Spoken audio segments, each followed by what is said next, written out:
नमस्कार, India times में आपका स्वागत है और आपके साथ में आशुतोष तिवारी। इन दिनों मध्य प्रदेश के पूर्व वन मंत्री और गंधवानी से कांग्रेस विधायक उमंग सिंघार की जोरों से चर्चाएं हो रही हैं। कारण यह है कि उमंग सिंघार के बंगले पर उनके महिला मित्र सोनिया भारद्वाज का पिछले दिनों शव बरामद किया गया था। विधायक के महिला मित्र सोनिया भारद्वाज ने खुदकुशी की थी। इस घटनाक्रम के बाद विधायक ने खुद संवेदनाएं व्यक्त करते हुए कहा था कि उन्हें यकीन नहीं हो रहा है कि यह कैसे हो गया है, लेकिन इस बार मामले में विधायक की मुश्किलें बढ़ती हुई नजर आ रही हैं। दरअसल उमंग सिंघार के खिलाफ शाहपुरा थाने में आत्महत्या के लिए प्रेरित करने का केस दर्ज किया गया है।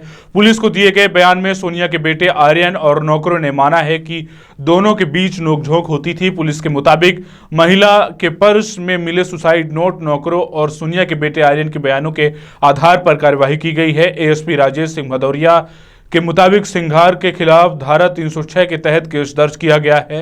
रविवार को शाहपुरा स्थित बंगले पर उनके गर्लफ्रेंड 39 साल की सोनिया भारद्वाज ने खुदकुशी कर ली थी। उन्होंने एक सुसाइड नोट भी छोड़ा है। एएसपी राजेश सिंह भदौरिया ने बताया कि अब तक की पूछताछ में सामने आया है कि सिंघार जल्द ही सोनिया से शादी करने वाले थे। उनकी पहचान एक मैट्रिमोनियल वेबसाइट के माध्यम से हुई थी। हालांकि अभी यह साफ नहीं है कि उनकी शादी कब होने वाली थी।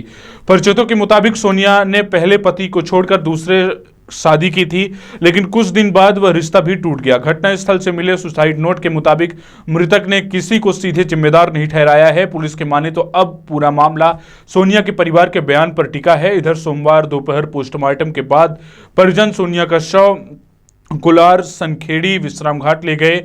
सोनिया का बेटा और मां भी साथ थी। कुछ देर बाद विधायक उमंग सिंघार भी वहां पहुंचे। उन्होंने सोनिया के बेटे और मां से बातचीत की। सोनिया के बेटे आर्यन ने अंतिम संस्कार किया। हालांकि किसी ने भी इस बारे में कुछ कहने से इनकार कर दिया है। पुलिस ने सुसाइड नोट को सोनिया की मां को दिखाया। इसके अलावा इसमें राइटिंग एक्सपर्ट की भी मदद ली जा रही है। हालांकि अब इस मामले में गृह मंत्री नरोत्तम मिश्रा का भी बयान सामने आया है। उनका कहना है कि सोनिया के पिता नहीं हैं और उनकी मां भोपाल आ गई हैं। पुलिस उनसे बातचीत कर रही है। उमंग सिंघार से भी पुलिस ने पूछताछ की है। इस पूरे मामले में जल्द पूरी स्थिति साफ हो जाएगी। एएसपी राजेश सिंह भदौरिया ने बताया कि सोनिया और विधायक उमंग सिंघार करीब 2 साल से संपर्क में थे। सिंघार के तो अभी तक अंबाला जाने की जानकारी नहीं मिली है, लेकिन सोनिया 2 बार भोपाल में आ चुकी हैं। अभी वह करीब 1 महीने से भोपाल में उनके साथ ही बंगले में ठहरी हुई थी। पुलिस ने इस मामले में सिंघार के परिजनों से भी पूछताछ कर रही है। पुलिस के इस मामले में सुसाइड नोट सबसे अहम है पुलिस के लिए। इसके अलावा परिजनों के बयान भी जरूरी हैं। पुलिस इस मामले में विधायक उमंग सिंघार पर सोनिया को आत्महत्या के लिए उकसाने का मामला दर्ज कर लिया था। बताया जा रहा है कि सोनिया की कहानी बड़ी दिलचस्प है। एक और वह बड़े ऊंचे ख्वाब रखती थी, वहीं निजी जिंदगी में भी संतुष्ट नहीं रही। परिचितों के मुताबिक उन पहले पति को छोड़कर दूसरी शादी की थी, लेकिन कुछ दिन बाद वह रिश्ता भी टूट गया। हालांकि बेटे से बहुत प्यार करती थी। अब अंबाला के बलदेव नगर इलाके में सेठी कॉन्क्लेव में अपनी मां के साथ रहती थी। सोनिया के भांजे बहन का बेटा दीपांशु ने बताया कि भोपाल से मौसी की मौत की खबर मिलने के बाद रात में ही वह अपनी नानी और मौसेरे भाई सोनिया के बेटे आर्यन को ट्रेन में चढ़ाकर आया है। आर्यन शिमला में होटल मैनेजमेंट का कोर्स कर रहा है, जिससे पति के साथ अनबन के बावजूद सोनिया खुद ही पढ़ा रही थी। वहीं प्रदेश के पूर्व वन मंत्री और कांग्रेस विधायक उमंग सिंघार के खिलाफ आत्महत्या की प्रेरित करने के लिए मामले में दर्ज हुई एफआईआर को मृतक के बेटे ने गलत बताया है, जो अभी ताजा अपडेट है। मृतिका के बेटे का कहना है कि ऐसा कुछ भी नहीं है।